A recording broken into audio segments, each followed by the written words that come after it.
Hundreds of paratroopers dropped out of near cloudless skies over a heath in the central Netherlands on Saturday to commemorate the 80th anniversary of one of World War II's most daring but ultimately unsuccessful missions, Operation Market Garden. Paratroopers from the Dutch Air Mobile Brigade and 12 other NATO nations took part in a series of jumps over Ginkel Heath, watched by a small group of World War II veterans and some 60,000 spectators. One of the soldiers involved, 99-year-old Geoff Roberts, was among 12 World War II veterans present on a warm fall day. For Operation Market Garden, he arrived in the nearby village of Volheze a day before the mass drops at Ginkel Heath.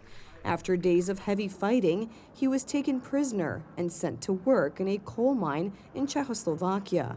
He was 20 years old when he returned home at the end of the war. Well, I landed a warpacer in a glider, but then our next job was to capture this area for the people to come in the following day.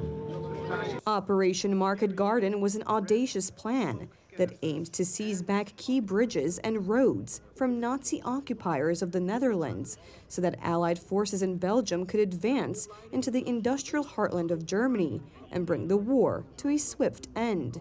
It involved dropping nearly 35,000 paratroopers behind enemy lines using an aerial armada of gliders and other military planes.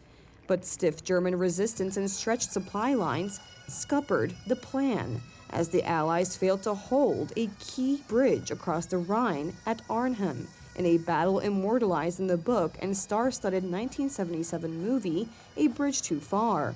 About 11,500 Allied troops died in the 9 days of Operation Market Garden, more than those during the D-Day landings in France 2 months earlier. The British 1st Airborne Division led the airborne assault. Paratroopers from the U.S., Army's 101st and 82nd Airborne Divisions, and Poland's 1st Independent Parachute Brigade also were dropped into the Netherlands. The top general for U.S. forces in Europe, General Christopher Cavoli, told the Associated Press that the way those countries fought together laid down a bedrock for the NATO alliance. Well, it's the spirit that we build on, right? It's the spirit of cohesion that infuses the alliance today. Quite to the contrary, I don't think the bonds are under strain today. The bonds are stronger inside a North Atlantic Treaty Organization than I've seen them in 37 years of service. They truly are. The terrible events of the past couple of years have brought the alliance together, which is exactly what an alliance is for.